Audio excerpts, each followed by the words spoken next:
Lappland altar too. 拉普兰德与他的狼群竭诚为您服务。 Very cool with the one ponytail behind. Oh my god, man, these trying to make me go broke. Oh my god, the Theresia got These guys are trying to make finally. me go broke. Hypergriff are wanting us to go broke. They want us living under a bridge, begging for change. But not in a bad way. Well, there's probably never a good way for that to happen to you. But it's not in the forced FOMO way. It's in the, oh my god, I need that FOMO way. The 6.5 anniversary stream happened yesterday. And there were so many cool things in there. And we got to talk about some of the lappy stuff. But I wanted to go through a few things in the stream that I thought was really cool. I'm really looking forward to. And of course, again, we got to talk about wife because my money is already sidelined for that. I just want it now. It's a shame that we have to wait. So let's have a little talk about some of the cool stuff that was in the stream. I'm not the kit breakdown guy, so you can go to your people like Super and other people for all that information. But I do want to talk about some of the characters as well because they look really cool and interesting.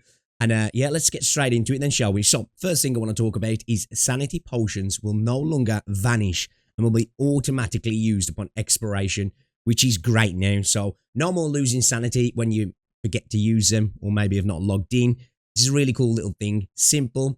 You should attempt to, get them used before they do run out. But this just removes that. It's a cool little thing. It stops you having to think about it. Leave them there. They get added when they run out, and you can choose to use them as you please, which I think is a really cool thing.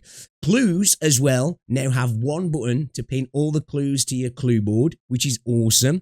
It's just a little time-consuming thing that you do on a daily basis that now is streamlined, which is great as well. And you can send all clues to friends as well with one click. So once again, streamlining the whole situation just makes it so much just better. Nice little quality of life update there as well. And E1 players who, I don't know why you're doing this. If you're an E1 player, you can now use E2 support with no restrictions. So for my other E1 only brothers, why you'd be borrowing support if you're an E1 only brother, you can now get access to, those cracked characters with no restrictions. But it's good for people who are a little bit early on, right? Who might need to borrow a character for a stage. Jokes aside, if you're just starting out, you haven't E2'd any characters yet, you're struggling on a stage, you can borrow a support with no restrictions, which is really cool as well.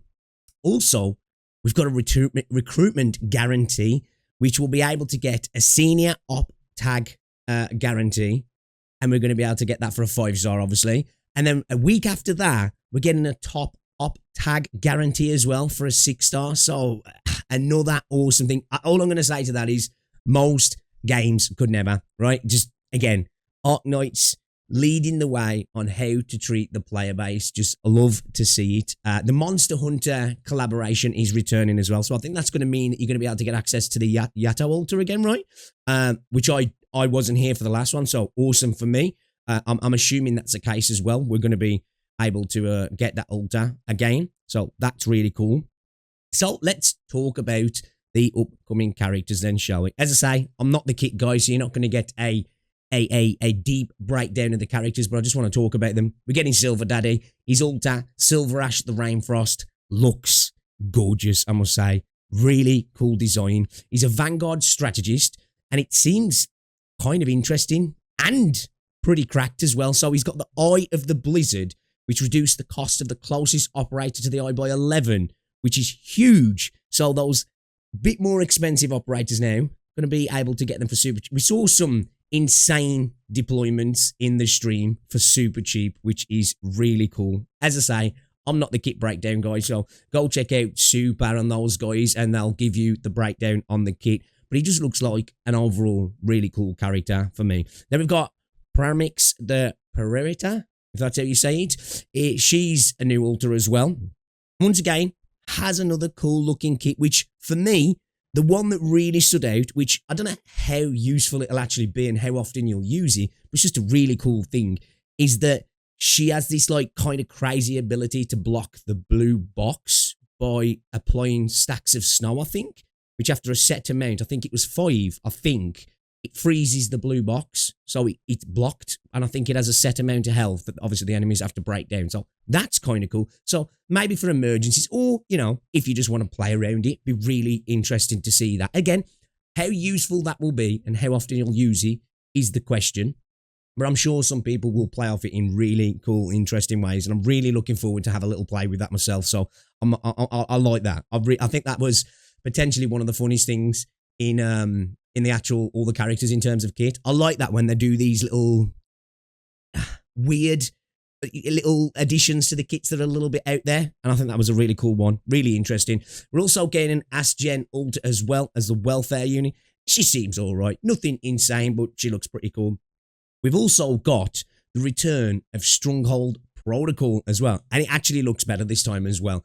And it's going to be up to 4-player co-op, I believe, as well, which will be really good for stream. So when that comes for us in Global, we will be playing that on stream. We will be there, as long as the lag doesn't destroy the experience. But it should be some good fun. I'm really looking forward to that. We didn't get news on the PC client, but we did get a cheeky teaser of the game actually running on the client. So Lowlight acting like we wouldn't see him squeeze that in there. But we did actually see just a little bit of gameplay. And we saw the new cursor as well, which is really cool. Hopefully, we'll have a bunch of options for the cursor. Because one thing for me, which I find when I'm playing the game, I don't know if anybody else finds this. You know when you've got a bit of a busy stage sometimes? I lose my cursor placement sometimes. I don't know if that's just me being a scrub and I need more wrinkles in my brain. Or I'm just blind, which is probably all of those.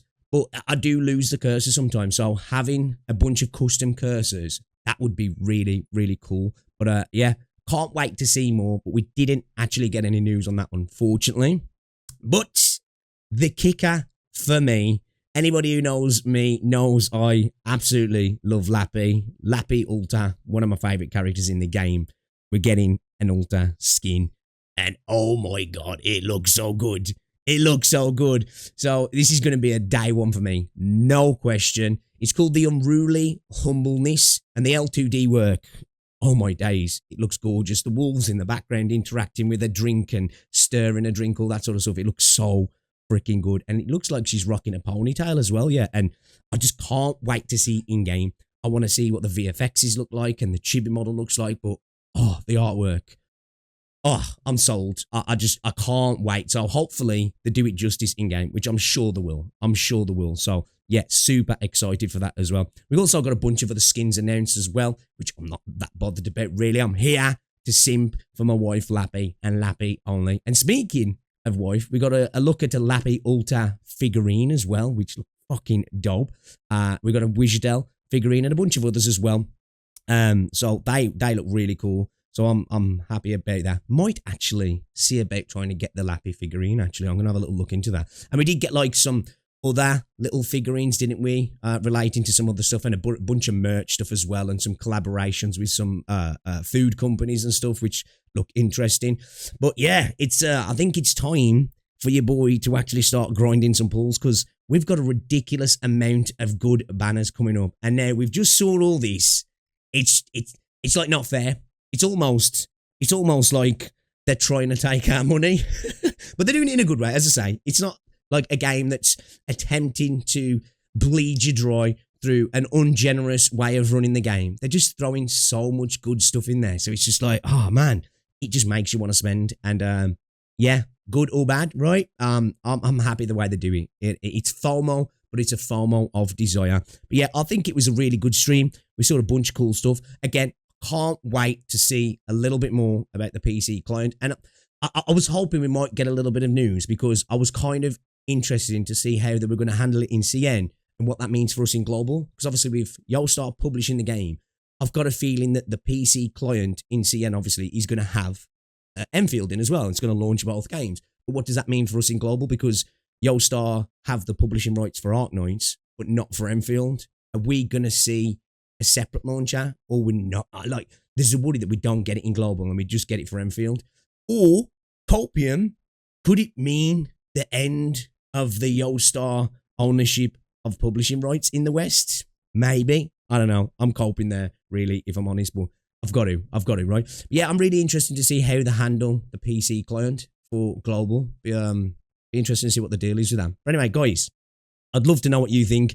What is the most exciting thing for you in there? A bunch of the quality of life things were great, right? Like the clues and stuff like that. Awesome. The sanity situation, awesome. But I must admit, I am totally biased. I think the Lappy skin, right? That stole the show for me. Stole the show for me. And of course, the PC clones as well, but we didn't get any news.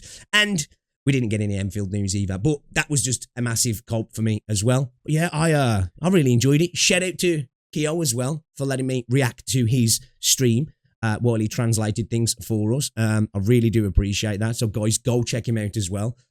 He's let me do that for the last 2 anniversary streams, and I very much appreciate it. So yeah, I'd love to know what you think down below, guys. If you've enjoyed the video, give it a like, subscribe if you're new, and I'll see you all in the next one. Ta-da.